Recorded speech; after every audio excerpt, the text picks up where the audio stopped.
নমস্কাৰ বন্ধু বান্ধৱীসকল এই মুহূৰ্তত মই উপস্থিত আছো গুৱাহাটী বামুণী মৈদাম স্থিত ৰিজনেল ডিৰেক্টৰ অফিচত NISৰ ব্ৰাঞ্চ অফিচত আপোনালোক বহুতে সুধি আছিল যে আমাৰ যেটো 2017 পৰা 2019 ভিতৰত যেটো NC হৈ আছিল NC লাগি আছিল সেই NC ক্যান্ডিডেট খিনি আপোনালোক সকলোৱে জানে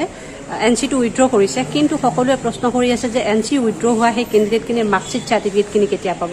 বা আজি অফিচত আহিছিল আৰু সুধিলো তেওঁলোকৰ কথাখিনি তেওঁলোকে জনোৱা অনুসৰি এই মাৰ্কশিট সাৰ্টিফিকেট খিনি তেওঁলোকে এমাহমান লাগিব বুলি কৈছে এমাহৰ ভিতৰত আপোনালোকৰ মাৰ্কশিট সাৰ্টিফিকেট খিনি তাৰ পৰা পঠিয়াব কিছু সময় ল'ব বুলি কৈছে এই কাৰণে কিয়নো আমাৰ নৰ্থ ইষ্টত 2 লাখ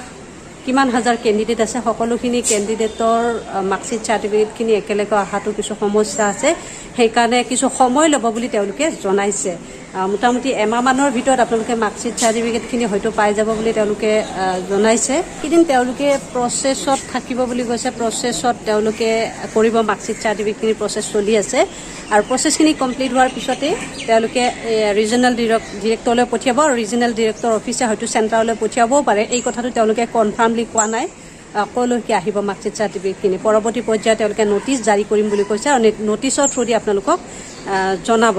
মাৰ্কশিট সাৰ্টিফিকেট খিনি আপোনালোকে ক'ত পাব কিন্তু ইয়াতে এটা ডাঙৰ কথা হৈছে যে ইয়াতে কেইটামান এনেকুৱা দিশ আছে যে বহুত ক্যান্ডিডেটৰ পাছ বুলি আহিছে NC টো উইথড্ৰ হৈ তেওঁলোকৰ পাছ বুলি যদিও আহিছে কিছুমান ক্যান্ডিডেটৰ হায়াৰ সেকেন্ডাৰী যিখন মাৰ্কশিট সেইখন ভেৰিফিকেশনৰ কাৰণে নিৰ্দেশ দিছিল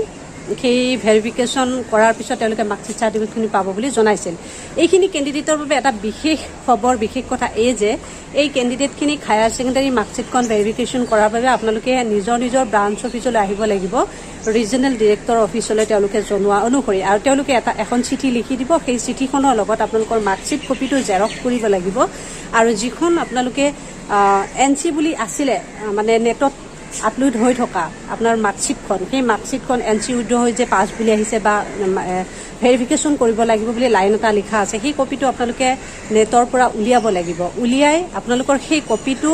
হায়াৰ সেকেন্ডাৰী মাৰ্কশিটখন আৰু প্লাস ব্ৰাঞ্চৰ পৰা এখন চিঠি দিব এই তিনিখন কাগজ নি আপোনালোকে কাউন্সিলত জমা দিব লাগিব কাউন্সিল মানে বুজি পাইছে হায়াৰ সেকেন্ডাৰী যিখন বোৰ্ড আছে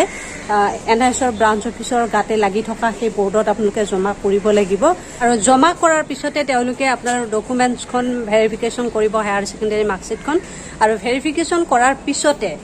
তেওঁলোকে অথৰিটি দিব যে আপোনাৰ মাৰ্কশিটখন বা আপোনাৰ ডকুমেন্টছখিনি যদি ঠিকে থাকে আছে তেতিয়াহলে তেওঁলোকৰ পৰা অথৰাইজ যাব দিল্লী নয়ডা অফিচলৈকে আৰু ঠিক তেনেকৈ আপোনাৰ মাৰ্কশিটখন সকলোখিনি ঠিকে থাকিলে আপোনাৰ মাৰ্কশিটখন ইস্যু হৈ আহিব আৰু খুব বেছি এমাহ ডেৰ মাহৰ পিছত আপোনাৰ মাৰ্কশিট সাৰ্টিফিকেটখিনি পাই যাব তেনেহলে বন্ধুসকল মই ইয়াৰ পৰা ভিডিঅটো কৰিছো পৰৱৰ্তী ইনফৰমেশ্যনৰ বাবে আপোনালোকে ওয়েট কৰিব মই নিশ্চয় এই খবৰবোৰ দি থাকিবলৈ চেষ্টা কৰিম চেনেলটো সাবস্ক্ৰাইব কৰি ৰাখিব যাতে আপোনালোকে পৰৱৰ্তী ইনফৰমেশ্যনসমূহ সঠিক সময়ত সঠিকভাৱে পাব পাৰে তেনেহলে আজিৰ এই গুৰুত্বপূৰ্ণ কথাখিনি মই ইমানতে অন্ত পেলাইছো আপোনালোকে চাই থাকিব